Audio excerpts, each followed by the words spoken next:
محترم مسلمانانو ورونو تیرو دو دریو جمعونو مستاسو وړاندې د حضرت امام اعظم ابو حنیفه رحم الله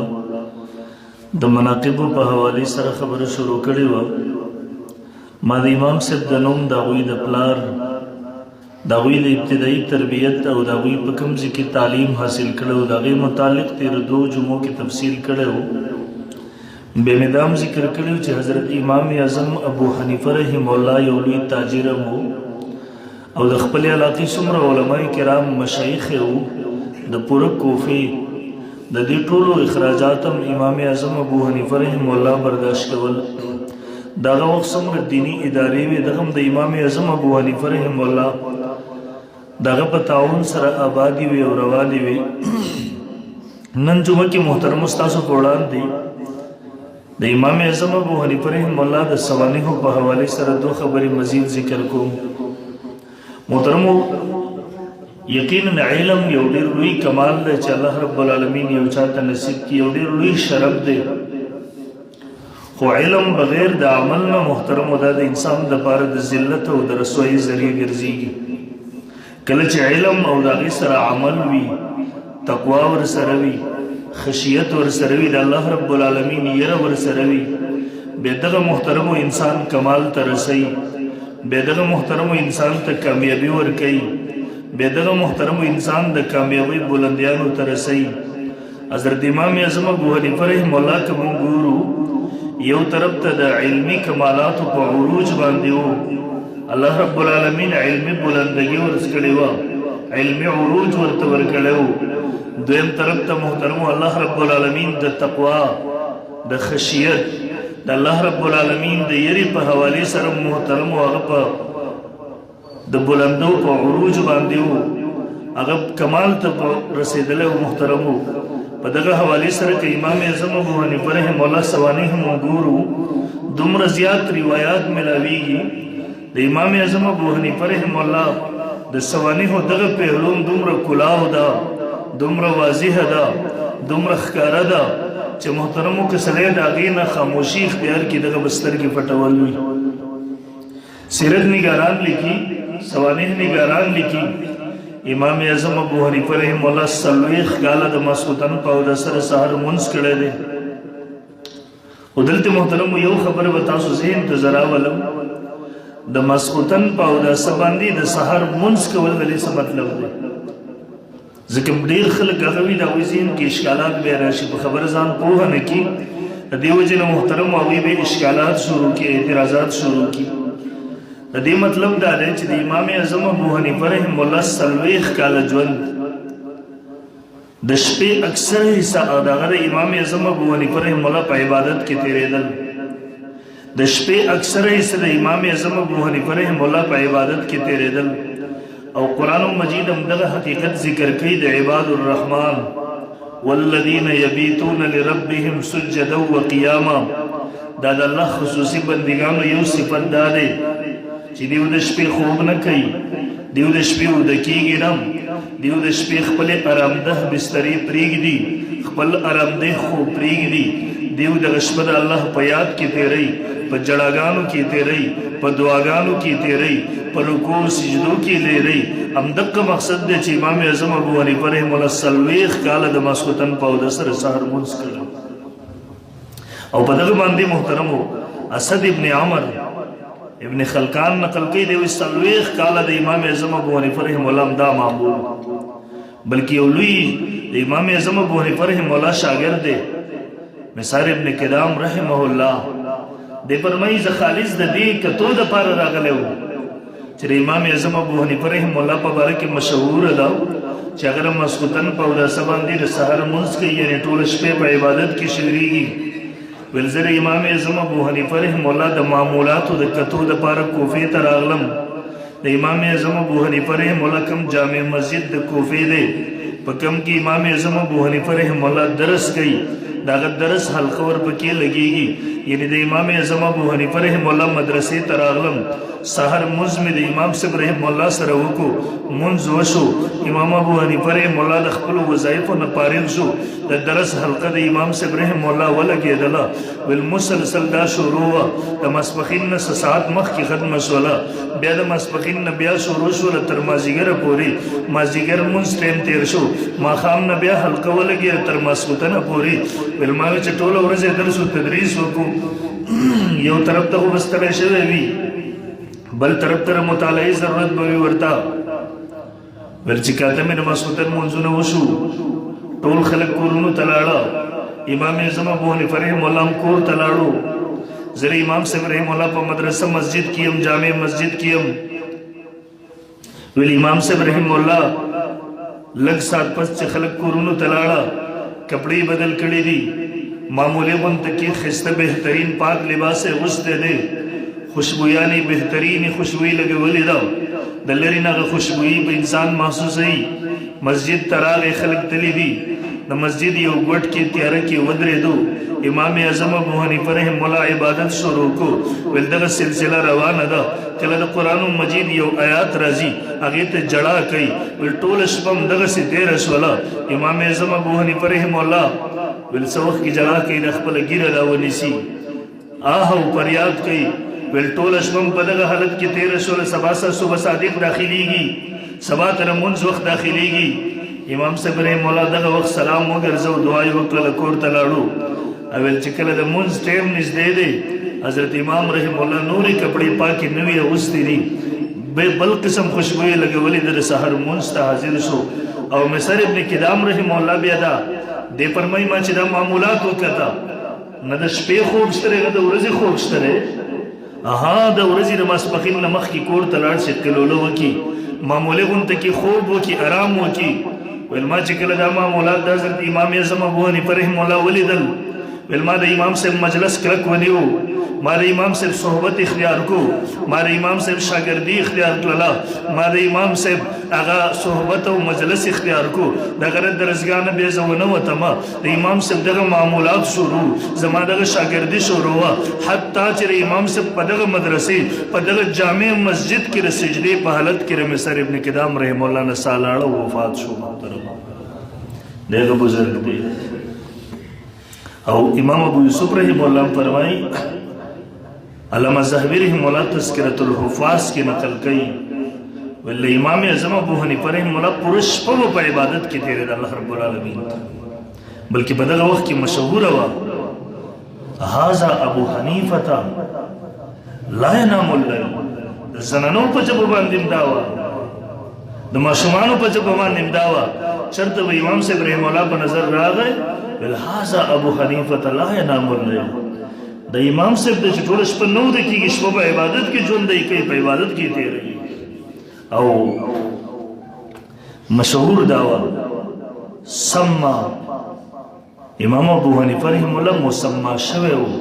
الوته د په میخ سره یعنی خلکو به د میخ په نوم سره من کثرت قیامه باللیل د وجې د شپې د ډېر زیات مسلسل قیام د وجې نه به خلکو ویل میخ دی میخ دا نوم ورته د میخ ورکړی شوی وته د عربۍ ژبه کې میخ ته ویلی کېږي اوس میخ چې دا زه وګورې په یو څه دی ټک وایي خو دا خوځېږي نه د مسلسل همدغسې دی راکږېږي نه یعنې ټوله شپه د امام اعظم ابو حنیفه رحم الله دا په عبادت کې تېرېږي او محترمو په دغه وخت کې یو بزرګ دی دی فرمایي د ابوالمعید د چې کله ولیدو نو ویې فرمیل نهار ابي حنیفه للافاده والليل ابي حنیفه وليل ابي حنیفه للعباده د امام صاحب رحم الله ټوله ورځ په درس او تدریس کې تېره شي افادې کې تېره شي طلبا ورته راجمع شوي د هغې نه افاده کوي سبقونه ورنه وایي څه ورنه حاصلوي او ټوله شپه بیا الله رب العالمین ته په عبادت کې تېره شي او د دغه دور یو بل بزرګ د علي ابن حسین رحم الله دی وایي زه مسجد ته راغلم د دې لپاره د کلي علاقې مسجد ته راغلم چې زه ډیوه بنده کړم شپه د ناوخته دی ویل زه دې ګوټ کې ګورم یو کس ولاړ دی عبادت کوي ویل ما چې وکته ورته امام اعظم ابو حنیفه رحم الله دی ویل زه ناست یم په دې انتظار باندې چې اوس به سلام وګرځئ زه به ورسم ډیوه به مړه کړم ویل قصه اوږده شوه سلسله اوږده شوله اخرنۍ ساعتونه د شپې راغله ویل دعا کوي په دې وخت کې یو آیات به کوم یو آیات به ورته راغلی د هغې سره جړا شروع کړله او ویل لمونځ په دا چې لاس یې اوچت کړله دعا کوي دومره دعا کوي د خپله ږیره ونیسي یا الله زما د دې سپینې ږیرې د وجې نه ما وبخښي د دې په برکت سره ما ته مغفرت نصیب کړي ویل په دې کې سحر داخل شوی دی ویل زه راغلم دغسې مې د دې مټ نه ونیو دغسې مې وخځوو ویل ما ته دغسې چې وکاته حیران شو ویل ما ته وایي چې د ډیوې بندولو دپاره راغلی ډیوه بنده که به ویل ما ورته چې نه د ډیوې بندولو دپاره نه یم راغلی چې زه راغلی یم سحر اذان هم ما وویل ټایم داخل شوی دی سحر اذان شوی دی تاسو له دعا کې مصروف یئ ویل بیخي خفه شو انتهایي د انداز نه یې پته ولګېده چې خفه شو لکه یو راز چې د ظاهر شوی ما ته وایي اکتم علی ما رأیته ما ته وایي تا چې څه لیدلي دي هغه پټ که بهر خلکو ته مه ښکاره کوه بهر خلکو ته مه بیانوه بهر خلکو ته دا مه ظاهره ویل په جړا شو ما ته یې الفاظ ویل اکتم علی ما رأیته تا چې څه کتلي دي هغه پټ که بهر خلکو ته مه ښکاره کوه او محترمو ابراهیم بصري رحمه الله فرمایي ویل امام اعظم ابو حنیفه رحمه الله ما سره د سحر په مانځه کې ولاړ دی جمع شروع د قاري صاحب شروع وکړله آیات د قرآن راغی لا تحسبن الله غافلا عما یعمل الظالمون مخاطبه ته په الله باندې ګمان مه کوه چې هغه ناخبره دی د ظالمانو نه ظالمان چې څه کوي الله د هغې نه ناخبره نه دی خبردار دی ویل دا چې وشوله د ماشوم تاسو کتلی دی ویرېږي دغسې ګبراو شي او حالت یې جوړ شي ویل ما خواته ولاړ دی امام اعظم ابو حنیفه رحمه الله کله چې دا آیات راغی د امام صاحب رحمه الله حالت هم دقسې د دې ماشوم غونته کې شو دا د الله رب العالمین یره وه دا خشیت و محترمو کوم زړونو ته چې دا څیزونه راشي هغې ته شپې شوګېرول دا بیا څه مشکل څیز نه دی خو یو خو ما ورته مادیاتو کې وردن نه شو دومره وردن نه شو اوس دا قسمه خبرې چې اورم قسم دی د را باندې نشنا لګېږي دې وجې نه نن زمانې کې د سلفو دشمنان یاد ساتئ امام اعظم ابو حنیفه رحمه الله سلفو کې داخل دی د سلفو دشمنان هغوی هم د امام اعظم ابو حنیفه رحمه الله د نورو اسلافو په هر پهلو کې ګوتې وایي چېرته چینجي راوباسي اعتراض وکړي زموږ زمانه کې چې کوم وابیان دي غیر مقلد عموما دا قسمه روایت چې واوري حضرت شیخ الحدیث مولانا زکریا نور الله مرقده هم خپلو کتابونو کې نقل کړی دی زر اعتراض شروع دي یاره د ماسخوتن په اوداسه باندې د سحر مونځ کړی جی ها د ماسخوتن په اوداسه سحر مونځ کړی دا خو حدیث مخالفت دی لکه کوم ځای کې حدیث مخالفت دی وی حدیث کې راځي ولنفسک علیک حق ولزوجک علیک حق ستاره بیبي پتا باندې حق دی ستاره ځان پتا باندې حق دی نو مورتل امام اعظم ابو حنیفه رحمه الله په قرآن باندې عمل کړی مخکې تاسو ته ما آیات وایي والذین یبیتون لربهم سجدا وقیاما عباد الرحمن د الله خاص بندگان هغه دي چې شپې د الله رب العالمین ته په عبادت کې تیری په ویښه باندې تیری سجدې قیام رکوع کې تیری بیا ذکر حدیث دغه مطلب شي بیا څه مطلب شو دا حدیث د آیات نه خلاف شو قطعا د آیات نه خلاف نه دی دویم نمبر ما نه یو کس دغه تپوس کو جلسې دوران کې چټې راولې بیا ما جواب ورکړ ما ورته کاش ځان ته خو اهل الحدیث کاش که قرآن دې لږ مطالعه کړی وی بیا دا قسم اعتراض نه کولی بل چې هغه قرآن کې څه دي ما ورته سورې نور ووایه سورې نور وایي ثلاث عورات لکم صرف شپه نه ده د بیبیو د ځان د حق دپاره هغه درې اوقات دي درې ټیمونه دي صرف شپه نه ده په هغې کې او دریم نمبر ما تاسو ته وویله عربۍ کې دا کنایي الفاظ کله کله راځي خلک وایي د پلانکي کور پلانکي ډېرو ایرو والا دی هغه په کور کې ډېرې ایرې وي د هغې مطلب دا نه دی چې کور یې د ایرو نه ډک دی د دې مطلب دا دی دا کنایه ده د دې نه چې دا ډېر سخي دی مېلمانه زیات یار وخې چوله ډغرې لګېدلی وي امام اعظم ابو حنیفه رحمه الله ټوله شپه په عبادت کې تېرول د ماسخوتن به او د سره سحر مونځ کولو مطلب دا چې د شپې اکثره حصه د هغه په عبادت کې تېرېدل نو دا قسم اعتراضات کې والله خالص د جهالت دلیل دی او امام المناظرین حضرت وکاړو نو ول الله مرقد فرمای بل ذکر اچي کې او غیر مقلد راغی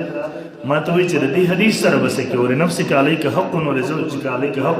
د امام صاحب مولا بیبي نو هغه په حق نو بل ما ورته ویل چې ګوره تر امام ابو حنیفه خزه یې کړه غره خزي وکیل چې تاسو کې اعتراض کوي ذکر اعتراض حق کو د دوه هستو ته داسې د امام ابو حنیفه رحم الله بیبي تا یا امام ابو حنیفه رحم الله د بیبي وکیل ته نو څه شي کومه حیثیت سره اعتراض کوي امام ابو حنیفه رحم الله بیبي خو کله اعتراض نه کړي تاریخ کې شری د امام صاحب رحم الله بچی دی حماد ته په کوم بنیاد به خدا محترم او د خالص د اختلاف او د دشمنی نه چیزې اندکې هغه به دا قسم اعتراضات بهر محترم عرض مې کوو دا په صحیح روایتو سره په یو سره نه په غنو سره ذکر ته شروع کم بدرته وي یو روایت کې 40 سال راځي بل روایت کې 45 سال راځي ورځ به درس او تدریس کې تیریږي او شپه د الله رب العالمین په عبادت کې په جړا کې په دعا کې او امام صاحب رحم الله محترم کله چې رمضان مبارک راغی به په رمضان مبارک کې 61 یو شپه ته خدمونه وکول یو په تراویح کې یو به هر شپه وبدرېدو په نوافلو کې بزان نه ولاړو یو قران مجید به روزانه د شپې خدمو یو قران مجید د ورځې تلاوت رمضان مبارک 30 दिन به تیر شو 61 ختمونه بود امام اعظم ابو حنیفه رحمه الله او د دې سره په خپل ژوند او ژوندۍ کې 55 حجونه کړو 55 دغه سي حجونه نو غره چې ما او تاسو مریض نه جاز کیږي نو څلور غنټو کې تل ورسیږي په اسانۍ سره بیل تر هیڅ الته د ټول قسم تنظیمات هغه وختونو کې اسونو کچرو باندې بکیناستل وخانو باندې بکیناستل پیدل سفرونه به وکړي په دوه درې میاشتې خو به صرف سفر وکړو ورسېد میاشت به سفر وکړو ورسېد 55 حجونه په ژوند کې د اخیری ځل چې حج ته کله لاړو نو دا کم متولی دی د بیت خانه کعبه دې ته ویل درخواست وکړ ما ته خانه کعبه کولاو نو دغه هغه د امام پوره دنیا په جاندو خانه کعبه ورته کولاو کړل نو وته او دغه تی 2 رکعات نفل کړی دی په 2 رکعات نفل کې پوره قران مجید تلاوت کړی دی او بیا چې کله دعا کوي او زاری سره دعا کوي هغه کې الفاظ استعمال یا رب عرفتك حق المعرفه یا الله څنګه چې ستاره پیژاندو حق هغه سم پیژاندلې څنګه چې حق ور پیژاندې هغه سم پیژاندلې په سخف کېږي په سن خوشاليږي په سر راضي کېږي په سن راضي کېږي رب العالمین وما عبدت حق العباده فهب لي نقصان الخدمه بكمال المعرفه الله به چې څنګه دا غیدا دا کول حق هغه سم ادا کړي نه د عبادت مې نه دی کړي الله زما د معرفت زما د علم په برکت سره زما د عبادت هغه نقصان ما ته معاف کړ وګوره ژوند په سکی تیریږي او عاجزي د کومه درجه ده اوس که ما وته یو نو چې دوره کاته نه فلو کو برېتا او کو بیا بس یم زم یو ځل عمره حج تلاړو هغه عمره حج هم ټول صحیح رسمي التزام له تصویرانو است دا سید بکیوی ځان ته په دې ډنډې باندې موبایل نیولې د روانه دعا کوي تاویږي مطاف کې دې بډبېری یو کاکاو ما سره دې مطاف کې ملاو شو مخ کې کار سره مورته کاکاول ما دې په دې خلکو الله تعالی کہانی راونه وره ته وګوره دا سکه یریږي نه دلته او یقیني نه راځي رسول الله صلی الله علیه وسلم روزي مبارک چې دلته आवाज په زور کولو اجازه نشته د نظر او چتولو اجازه نشته ده په دې ځکه په دې سورو کې بګوري چې سړي تاس موبایل ورا به بزان ته سیلفي وباسي الله بنده د کم ځای کې ولاړ پورا ژوند او زندگی په دې کې تیریږي هغه دعا کې الله ما حق نه دی ادا کړی आवाज راغی امام اعظم ابو حنیفه رحمه الله ته واپس جواب راغی عرفت فاحسنت المعرفه او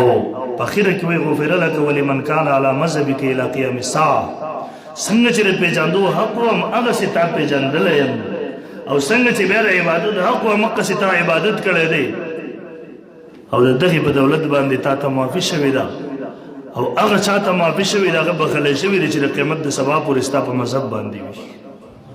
علامه شامل رحم الله نقل کړی دا او تقریبا نور امام اعظم ابو حنیفه رحم الله په سیرت باندې څومره کتابونو په سندونو سره ابن حجر مکی رحم الله نقل کړي دا امام سیوطی رحم الله نقل کړي دا صدر الائمه دغه نقل کړي تقریبا اکثر سوانح نگارانو دغه روایت نقل کړي دي محترم د اخیرنی ځل دعا ده اخیرنی ځل حج دی او محترم تقوا او دیانت دا خو د اعلی درجه او د اعلی درجه حدیث کې راځي لا ایمان لمن لا امانت امانت او دیانت دا ډېر لوی څیزونه دي محترمو کوم انسان کې چې امانت نه وي دیانت پکې نه وي د دې انسان یو څیز له محترمو څوک اعتبار به نه ورکوي د دیانت ته چې وګوري د امانت ته وګوري د تقوا ته چې وګوري کوفې ته بيزي راغلی یو کنډک راغی د غلا او هغه د کوفې په بيزو کې په ګړو کې هغه شامل شو اوس پته نه لګيږي د هغې د جدا کولو هېڅ پته نشته دی اوس په کوفه کې چې څومره قصابان هغه ګډه لالی بيزا لالی کېدی شي د هغه بيزۍ کېدی شي د هغه ګډي اوس دا خو صرف ده فتوا دا نه ده تا ته که فتوا ملاویږي تا ته هغه دا ملاویږي چې ته استعمالولی شي کوم ځای کې ستا غالب ګمان دی چې دا حرام نه دي هغه بيزۍ ګډې نه دي دې سړي حلالې په پیسو اخیستې دي ته قصدی شي لیکن محترم حسنات الابرار سیئات المقربین یو فتوا ده یو تقوا ده لوی خلق همیشه په تقوا باندې عمل کوي فتوا باندې عمل نه کوي فتوا زما او ستا لپاره وي چې په جایز لار په رخصت باندې عمل وکړو هغوی د عظیمت په لاره باندې ته امام صاحب رحمه الله کسان روغ تشپنګیان ورنه تاسو کو دا ګډه بيزا دیو زیات وخت چې ژوندې څومره وخت پورې وي ورته د وو کارو پورې روایتو کې راځي فترک اکل لحم الغنم 7 سنین امام ابو حنیفه رحمه الله د وو کالو پورې د ګډې بيزي غوښه نه خوړلې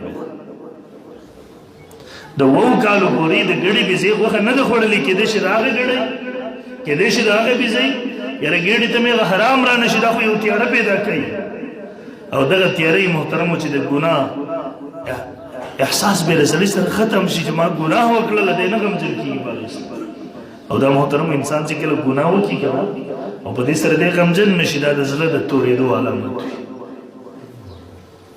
یو بزرګ نه چا تپوس وکړو ورته ویل د عمل د قبلېدو یعنې زما عمل الله تعالی قبول کړی دی والله رانه راضي دی یا زما عمل الله نه قبلې الله رانه ناراضه دی د دې څه علامت شته دی دنیا کې او ورته شته دی ویل څه دی هغه ورته ویل کله چې دنیا کې وګورئ یو نیک عمل وکړي په دې سره ستا زړه ته خوشحالي میلاو شي یو بد عمل وکړي ګناه وکړي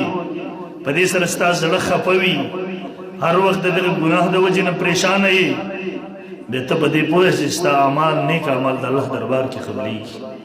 او چې په زړه کې ډېر درد نه راځي خفګان نه راځي په نیکۍ سره خوشحالېږي نه د دې معنی دا زړه دې تور شوی دی اوس څیز ورباندې اثر نه کوي او دغه رنګې محترمو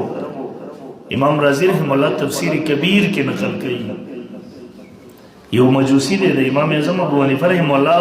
په دې مجوسی باندې قرضه ده امام صاحب رحمه الله قرضدار دی 13 جمعه کې د مجلس البرکه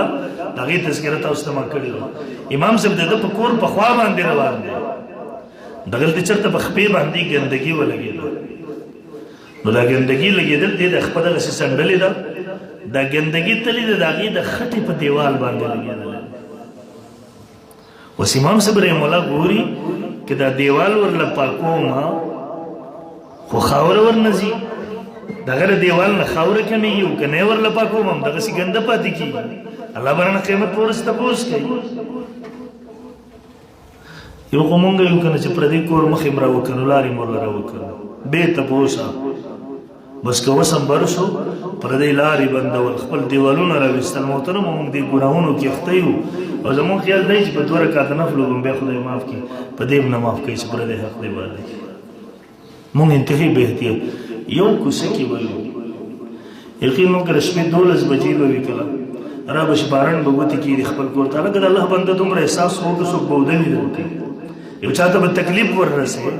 څوک بیمار به مریض به یې پرې خوا او شاته کورونه کې او بیا که ودونه بیا به شپې د 1 بجې پورې ټنګ ټکور دروز جوړي چاته تکلیف رسیږي دي که نه دلته جومات مدرسه دی وي دي که نه مونږ خلک قسم دی بیا د هغه هندوانو نه بدتر شو محترمو نن سبا چې مسلمانان پستۍ ته رسېدلي دي که نه ان الله لا یغیر ما بقوم حتی یغیروا ما بانفسهم الله د چا حالت نه بدلوي تر څو چې دا هغه اسباب په خپله باندې نه یې مهیا کړي په کوم سره چې بدلېږي خدا مې یاد ساته چې کله د الله نه بغاوت کې نافرماني کې دغسې د آیات ساتل بیا کله غافله کېږه ما لا تحسبن الله مخکې آیات ووایو غافلا عما یعمل الظالمون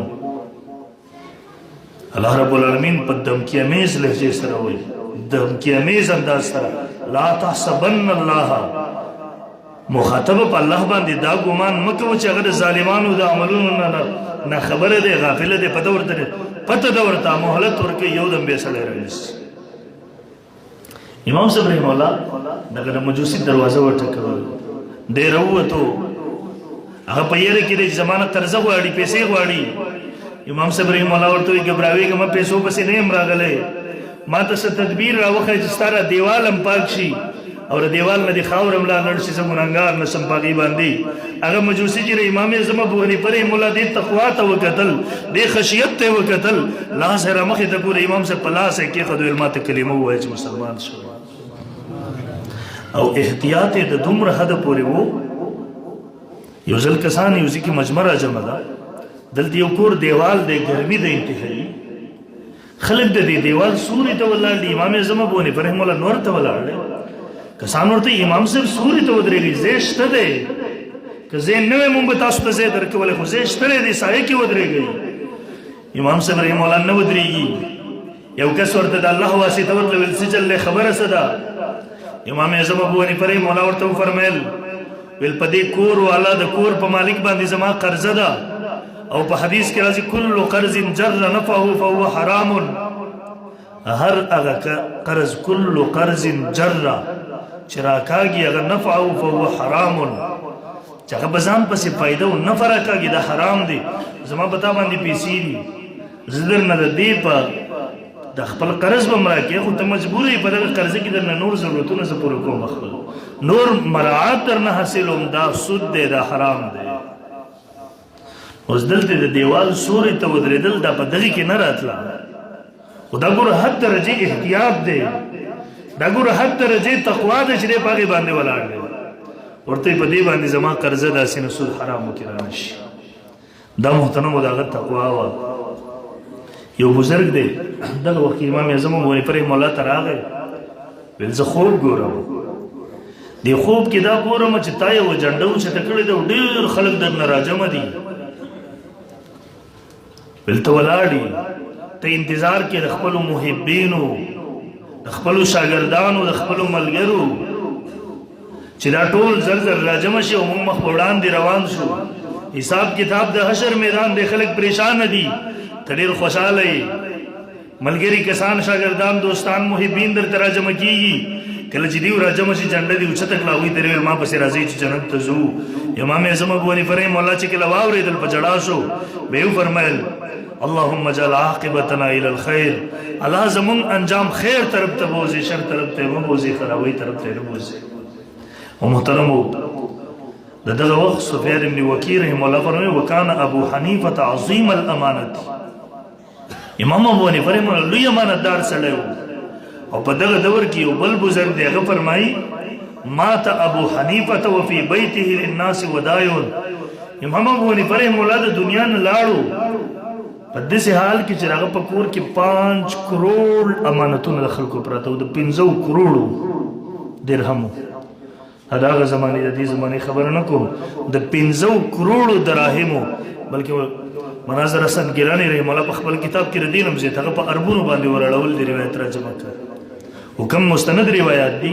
اګه د 5 کروڑو پورې خو امام صاحب باندې چې اطلاع وخراغه وخاره خبره د دین مخکې به خلکو ته ډېر امانتونه واپس کړي وو لیکن بیا هم د دې باوجود چې کله د جیل نه جنازه اوچته شوله 15 کروڑ دراهم دغه په کور کې د خلکو امانتونه پراته دي د دې وجې نه خو زموږ علما وایي هم دا د اسلامي بینک کې د دې تصور امام اعظم ابو حنیفه رحمه الله امت ته ورکړی د اسلامي بینکارۍ تصور امام اعظم ابو حنیفه رحمه الله امت ته ورکړی هو امام محمد بن ابراهیم دې فرمایي انه ثبت بالتواتر فضله وعدالته وتقواه وامانته امام اعظم ابو حنیفه رحمه الله تقوا امانت عدالت د په تواتر سره ثابت دی داغي نظر بعض څوک انکار کولی شي چې هغه زدي یا معاند وي بل څوک نشي کولی پر محترم دغه ملي موضوع د درې جمعو کې به خطبېږي او مختصر داغي سو جلکاني مستاسو وړاندې تیرې پیش کړي چې دومره یو لوی امانت والا سره دیانت والا سره چې ګوره په معمولی سیس کې خیانت نه لري کړي یو ماشوم ورته اتق الله د الله نه ویریږي بهوش شو ورغورځي دا تاسو زین دا منی چې دا سره دی د الله په حق کې خیانت وکي دا منی زین نن سبا چې د الزامونه لګي امام اعظم ابو حنیفه رحمه الله قرآن حدیث نه خلاف فقه جوړل فلا هغه کړي بچی چې دوه حدیث زده کړي وس امام حنیفه رحمه الله د حدیث مخالف کړي هغه باندې بزبر روانو چې موږ ان شاء الله خبره کوو او بل محترم د تقوا امانت دا ژوند او زندگی محترم دا انسان وګوري بالکل رشک راځي انسان حیرانی کی انسان د دې سره محترم دویمه خبره نن دا ذکر کوم امام اعظم ابو حنیفه رحمه الله ابتدایي وخت د علم د حصول نه بعد چون کې دغه دور کې خوارج او فتنه په زور او شور سره او امت کې د خلکو بګاړ ډیر زیات پیدا کړو د دې وجه د امام اعظم ابو حنیفه رحمه الله اولنې دور د علم الکلام کې تیر شوی دا بصره د سمندر غاړه و دې ته هر دین ولا هر مذهب ولا راتله ته مناظره کې د پادیانو باندې خوارج به دې راتله عیسایان به راتله يهود به راتله مختلف قسم خلق بدل ته راتله دلته به بحث او مباحثه کوي او امام اعظم ابو حنیفه رحمه الله زما دا شغل دومره زیاتو ما بصره ته تقریبا 10 پیری سفرونه کړی دي او کله کله د څه شوی چې پوره کال امام اعظم ابو حنیفه رحمه الله بصره کې تیر کړی دي دلته هغه مشهوري مناظره ما نن سحر مونږ چې کړو ناسو کته می زړه کې بیسي و تمنا را لمه کاش په دغه وخت کې ریکارډینګ کې دی او د امام اعظم ابو حنیفه رحمه الله د مناظره پوره محفوظ وسوم بخښه خو یو چا کتلی دی یو روایت نقل کړه خلاصې ذکر کړي دی د سلور 15 غنټو مناظره خلاصې په یو منټ نیم کې ذکر کړي دی بس هغه حاصل دی کوفه تا یو ځل یو تحریر راغی د الله د وجود نه منکر علما ناس دي دربار کې هغه الزامات 3 سوالات دي 3 اعتراضات مې دي تاسو کې کچا جواب راکو زب اسلام قبول کوم مسلمان بشم کچا جواب رانکو نو بیا تاسو اسلام پرېږدوي راځي پاسه دو کېناستو کرسۍ باندې الزامات 3 سوالات دي اول نمبر الله چرته دی دویم نمبر الله په دې وخت کې څه کوي دریم نمبر الله مخکم طرف ته دی اوس الله خو دې محترم د یاد اوسه الله د جسم نه پاک دی الله د جسم نه زمون بنیادی عقیده الله د جسم نه پاک دی الله د اندامونو د جسم نه پاک دی الله د ضرورت او جسم نه پاک دی انسان ته لوګه راځي انسان ته تندر راځي انسان ته وړه بول لوی بول راځي مختلف قسم ضرورت دي ته ویل کېږي ضرورت د دې ضرورتونو الله رب العالمین پاک دی یاد وساتي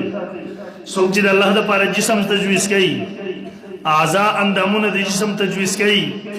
ضرورت تجویز کوي دې ته مجسمه ویل کېږي دا کافر دی په اتفاق د امت سره د علماء سره ليس كمثله شيء في الارض ولا في السماء دی وجه محترم یاد ساتئ الله د مخلوق د صفاتونو پاک دی ګورئ موت د مکان محتاج الله د مکان محتاج موت د زمانی محتاج الله د زمانی محتاج ګورئ د دنیا الله رب العالمین نو پیدا کړی الله رب العالمین موجود زمانہ الله رب العالمین نو پیدا کړی الله رب العالمین موجود دیو جن محترم دا قسم سوالات کې الله رب العالمین چرته دی مونږ الله رب العالمین حاضر ناظر دی الله د هر چا سره دی بس مونږ الله د هر چا سره دی زمونږ عوام وای الله په هر ځای کې دی نو په هر ځای کې دی کې دوه مطلب دا نه دی چې مونږ د الله د پاره زمانه ثابتو یا مکان ثابتو زیور له ثابتو د دې مطلب دا دی چې الله رب العالمین د مکان نه د زمانه نه پاک دی یعنی هغه یو خاص مکان سره تعلق نه ساتي چې په خاص مکان کې دی بلکې موږ په هر ځای کې دی الله د هر چا سره پوهیږئ خبره او په دې د قران سلیری شایتونه دي اوس موضوع نه د بیا وچړم ان شاء الله څومره ایتونه دي به د عمریات ساتي سلیری شایتونه د قران مجید ور باندې موجود دي هو معكم اينما كنتم الله تاسو سره د چرته چي تاسو مشرق کی انسان مغرب کی انسان شمال جنوب کی انسان خطه بر انسان دی ټول سره الله رب العالمین موجود او هو ضمیر د ذات د پاره راځي هو معكم د الله ذات د تاسو سره دی. اینما تکونو من نجوا ثلاثه الا هو رابعهم. تاسو درې کس جرګه کوي څلورم هم الله دی، څلور کس جرګه کوي پنځم هم الله دی. اینما تولوا فثم وجه الله. کم طرف ته چې تاسو مخ کوي الله بولته دی، الله به بیا موزي. تقریبا سلیری شیطونه دي او حدیث کې راځي نبی علیہ الصلوۃ والسلام منع کوي مخې ته تاسو لاړې مت کوئ ځکه تاسو مخې ته الله دی. شیخ حسن جان شهید رحم الله بخاری شریف درس کې فرمایي وای بعضې زناور یې دغسې تاویل وکړي چې ستاسو مخې ته د الله علم دی، نو د الله علم خو زما ښایي وګس طرف ته هم دی، که مخې تخصیص د سره باره بیا راځي، بیا بس یو طرف ته لاړې نه تو کوم الله خو هر طرف ته دی. خو دا حضرات تاسو ذهن ته به اشکالات در اچوي، تاسو ته به وایي الله تعالی په هر ځای کې دی، ته به ورته الله تعالی په عوام زمونږ دغسې خو دغسې مه وایي. الله تعالی حاضر ناظر دی، الله د هر چا سره دی. عقیده دغسې زده کړئ، الله حاضر ناظر دی، الله د هر چا سره دی. او په دې د قرآن څلېرې شایتونه ګڼ احادیث دي، موږ ورباندې خپله مقاله کې راجمع کړي دي، ما زموږ کتاب کې ما په تفصیل سره ورکړي دي. خو دیو به په تاسو باندې اشکال کوي الله رب العالمین په هر ځای کې دی، نو الله په لیټرین کې هم دی، د ګنده ځایونو کې هم دی. دلته به زموږ خلک حیران شي یار دا څنګه خبره ده. نو یاد ساتئ د چا د اشکالاتو نه پریشانه کېږئ ما چې وایو خپل علماو ته راشئ درته به حل کړي. بس دا خپل کمزوري وګڼه چې ما خپل مذهب عقیده نه دی زده کړې، بس عقیده مه پرېږده د چاره اعتراضاتو د وجې نه. خلک به الله اعتراضات کوي، خلک به رسول الله صلی الله علیه وسلم باندې نعوذ بالله اعتراضات کوي، خو موږ به د چا د اعتراضاتو د وجې نه خپل عقیده نه پرېږدو، موږ به د چا د اعتراضاتو د وجې نه دین اسلام نه پرېږدو، کلک به ودرېږو انشاءالله العزیز. زه د تمهید په طور یوه خبره وکړم بیا به جواب وکړم. تاسو ګورئ دو قسمه زوات دي. یو جسم والا یعنی چې جسم لري، دویم بغیر جسم والا. یو جسم والا دی، دویم بغیر جسم والا. د جسم والا کم زوات چې دي د هغې دپاره د مکان هم ضرورت وي، د هغې دپاره د جهت طرف هم ضرورت وي، او د هغې دپاره د تعدد هم. ګوره زه وایم زه مفتي جاوید صاحب یادوم، مفتي جاوید صاحب هر ځای کې دی، په هر وخت هر ځای کې دی، نو په هر ځای کې د ده لپاره مکان هم ثابت شو، دویم د ده دپاره طرف هم ثابت شو، یعنې ښی ګس لاندې باندې هر طرف ته دی. دریم نمبر چې جاوید مفتی صاحب دلته هم دی هلته هم دی ښی طرف ته هم دی ګس، خو دا یو نه شو ډېر شی شو که نه، یو نه شو ډېر شی شو که نه شو. خو چې کوم غیر ذوات الاجسام دي او هلته د ادب او بېادبۍ خبره هم راځي. زه وایم مفتی صاحب هغه په پلانکي ګنده ځای کې دی یا پلانکي پاک ځای کې دی، اوس ګوره دا ادب او بېادبي د دې سره ذوات الاجسام سره راځي. کوم چې جسم والا ذوات دي د هغې سره د ادب او بېادبۍ دغه تصور راځي، خو چې کوم غیر ذوات الاجسام دي جسم نه لري د هغې په باره کې دا تصورات راوستل غلط دي. تاسو ګورئ زه ستاسو د پوهې دپاره مثال تشبیه نه ذکر کوم. رمضان مبارک میاشت ده، مقدس میاشت ده که نه ده؟ خو جسم لري؟ جواب غواړم جسم شته دی؟ جسم شته دی. اوس وایم رمضان مبارک په هر ځای کې د امریکې کې هم ده، سعودي عرب کې هم ده، پاکستان کې هم ده، برکه په فضا کې بجاز کې روانې هلته هم ده، په ځمکه باندې هم ده، په سمندر کې هم ده. خو دا رمضان مبارک یو دی، ګڼ نه دي. د سعودي جدا جدا نه دي، یو دی. دویمه خبره ده که اوس تاسو کې یو کس لاړ شي ځان سره ښه خوراک مراک راولي لیټرین ته ورشي او لیټرین کې ناستي ښه یخ بیپسي هم پسې راغستی دی، رمضان مبارک روژه نه ماسپښینی دی، بهر نه به سړي اواز وکړه خوراک کوي دننه وسکي څه ټک ټوکه څه کوې لکه خوراک کومه. نو ولې ته روژه نه یې؟ روژه خو یمه، خو دا روژه خو مقدس میاشت او د لیټرین یو څښا مردار ځای دی، نو دلته روژه څه کوي؟ رمضان مبارک خو مقدسه میاشت د لیټرین څخه ځای دی، په لیټرین کې څه کوي؟ نو ته ورته وکم عقله رمضان جسم نه لري، لہذا هغې په باره کې د ادب او د بېادبۍ خبرې کول دا خالص قمقلتوب دی. که رمضان جسم لرلی بیا به مونږ ویل چې په لیټرین کې نشته دی، خو چې جسم نه لري دا قسمه تپوسونه د سره پاره کې. دریم نمبر تعدد، دریم نمبر مکان او جهت. رمضان مبارک دپاره مکان شته ولې جسم نه لري که رمضان مبارک دپاره طرف جهت شته دی، بره ده که لاندې ده که ښی طرف ته ده که شته دی ورله؟ نشته ولې جهاد نه لري سره جسم نه لري ولې جهاد نګوره چې کم زواج جسم نه لري د هغې په باره کې 3 قسمه تپوسونه کول دا کم عقلي ده. اول نمبر د مکان، دویم نمبر د ادب او بې ادبۍ. رمضان په هر ځای کې دلته جسم نه لري چې طرف ادب او بې ادبۍ سوالات کې. او دریم قسم تعدد او د هغې سره مکان او جهاد. دا 3 قسمه ده. الله رب العالمین جسم نه لري. الله رب العالمین جسم مخکې ویلا. لہذا دلته دا سوالات کول چې بره د کلام دی نو دا خالص کم عقلتوب دی. یو دویم نمبر دا ده الله رب العالمین جسم نه لري. الته د ادب او بې ادبۍ سوالات کول په ځل چې لیټرین کې هم دی او دیسي کې هم دی دا ورته استقبال عقیده ګنده نه کړه. ته د الله لپاره جسم باندې دا قسمه تپوسونه کې. او دریم نمبر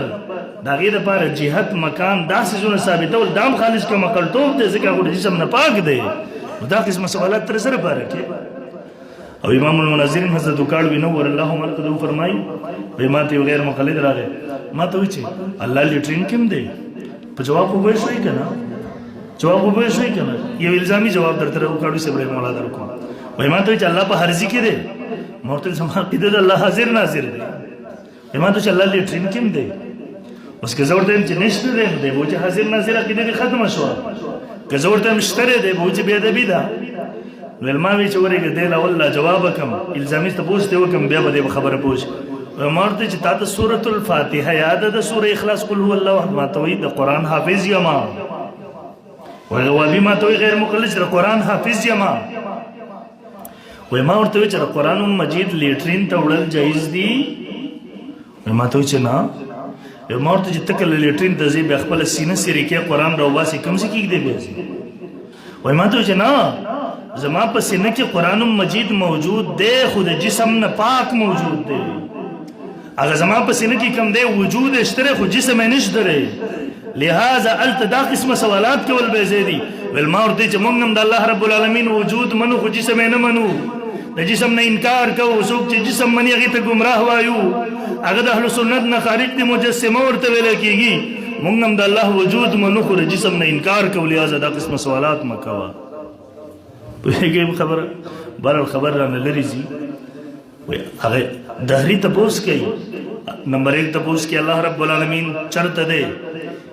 دویم نه اول سوال د هغه دا دی د الله رب العالمین نه مخکې څه و الله نه و څه و. او د یاد ساتئ دا د شیطان وسوسه وي. تا ته به راشي حدیث کې راځي ته چې نه وې څه و زما پلار و هغه چې نه و نیکه و زه پسې درځم. ښه د هغه هم نه و آدم علیه السلام ته هغه چې نه و الله و الله چې نه و. د یاد ساتئ الله رب العالمین د ازل نه دی. د هغې دپاره ابتدا نشته دی. هغه اول دی ورله ابتدا نشته دی. هو الاول والآخر. هغه اول دی د هغې دپاره ابتدا نشته دی. هغه اخر دی د هغې دپاره انتها نشته دی. تاسو ګورئ مونږ د خپل طلباو ته په عقیده طحاویه کې دغه سبق راشي ورته ووایو مونږ ورته ګوره د اشیا زی زی زی د دې انتها په یو څیز باندې اخره کې راشي. هغه انتهایی په یو ځای کې راشي چې تاسو ته ویم ګوره لوښی دی دې کې اوبه دي په اور پروت دی په دې کې کپړه ده. هلکه دا کپړه ګرمه ده. ولې؟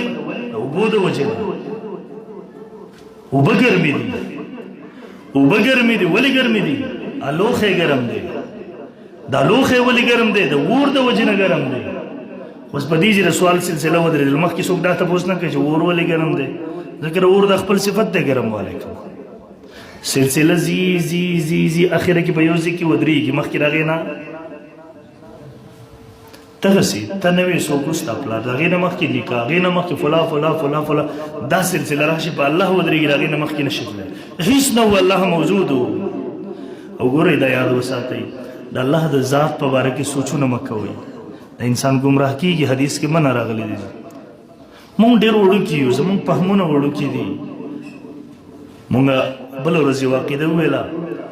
لا تدرکه الافهام. الله رب العالمین زمونږ د وهمونه زمونږ عقلونه زمونږ فکرونه زمونږ سوچونه الله رب العالمین د ذات ادراک نشي کولی. بس الله په صفاتو کې سوچ کوه. د دومره لوی لوی کائنات پیدا کړي دومره لوی لوی سمندرونه پیدا کړي دومره لوی لوی غرونه دومره لوی لوی فضاګانې بس مړه دې ته وګوره د الله صفاتو ته وګوره د الله په ذات په والي سره سوچ مه کوه ته وړوکې یو استازو شاګرد ته به بار بار وي شاګرد به استاد ته وي الله لوی دی او استاد ورته لاو بچي الله لوی دی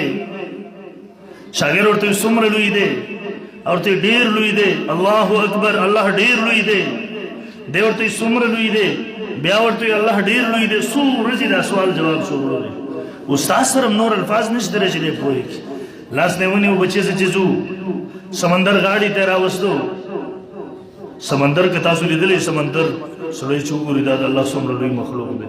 دا د مدینې منورې نه چې راتلم د شپه وه د یو ځای کې د جاز چې راتلو ما لاندې کاته په دې شیشه کې کوم چې سیډونو ته وړې وړې شیشې غوندې وي نو په دې کې ما وی که چېرته په کلي علاقه باندې روان وو ځکه رڼاګانې دي ما سره یو بلد ملګری ناست و د اجاز عملې والا ما ورنه تپوس وکړو دا څه دي دا کلی دی علاقه ده ما ته وایي نه دا کلی علاقه نه دا په سمندر روان دي ما ورته دا لاندې څه دي ما ته وایي دا بیړۍ دي لانچونه دي خلک دي جزیرې جوړې شوي دي دلته ځان له مزدوري کوي سمندرونو کې لګیا دي کار کوي ما وی یا الله ستا څومره لوی لوی مخلوقات دي لس لس شل شل ګنټې ورباندې جا سفر وکړي سمندر نه ختمیږي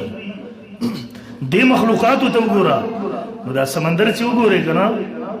سړي ته د الله د عظمت اندازه و چې دا څومره لوی لوی مخلوقات دي د الله بهرحاله شاګرد یې بوتلو د سمندر په غاړه باندې په دا ګوته باندې په دا شګو کې د استاد یو سوری وویستو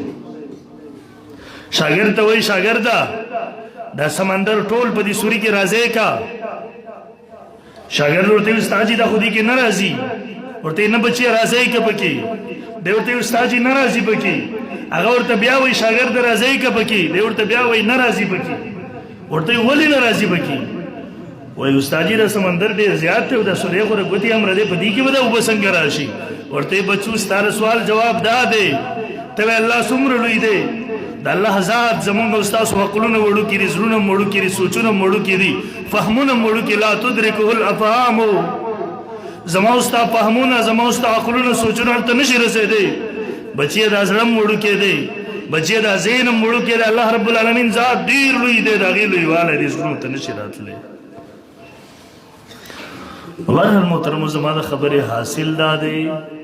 دا سلسله به ځي ځي ځي په چا به ودرېږي په الله په چا بس الله رب العالمین دا همیشه نه دی همیشه به وي مونږ وایو الله رب العالمین قدیم دی واجب الوجود دی اول دی هغه ازلی دی همیشه به وي دغه وجود واجب دی هغه همیشه او همیشه به وي په هغه مخکې پناه نه وه په هغه آینده پناه نشي راتللی خو بهرحال زما نه ټایم ختم شو زه به دا نوره موضوع مخکې جمعه کې ویم خو دا عمره یاد ساتي د الله د ذات په حوالې سره سوچونه فکرونه مه کوئ کله چې درته شیطان نشته نه وي څوک پلار مې و پلار دې نه وزو نیکه فلا فلا زه پسې زه الله نه وسو اعوذ بالله من الشیطان الرجیم ووایه په خوله باندې مه راوړه د الفاظ په ژبه باندې لاړې ورته کړي خبیث باندې دا وسوسه در راچې چې لرې شي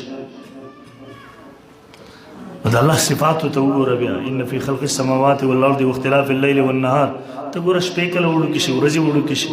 ګرمي راشي یخني راشي تیاره راشي ورځ راشي یو یو څیز ته سوچ کوه مړه دا څوک دا ما مخکې کال تاسو د الله په وجود باندې په دلایلو کې دا ذکر کړی و دلته بهرحال محترمو ټایم ختم شو هغه مناظرې ذکر به انشاءالله العزیز را روانه جمعه کې وکم چې امام صاحب د اول دور په مناظرو کې تېر شو دغه مناظرو تفصیل یې څه دی نو انشاءالله مستقل به زه را روانه جمعه کې په هغې تفصیل وکم الله رب العالمین دې موږ ته خپلو سلفو سره محبت نصیب کړي او الله دې د هغوی په نقش قدم باندې موږ ته راتلو توفیق راکړي واخر دعوانا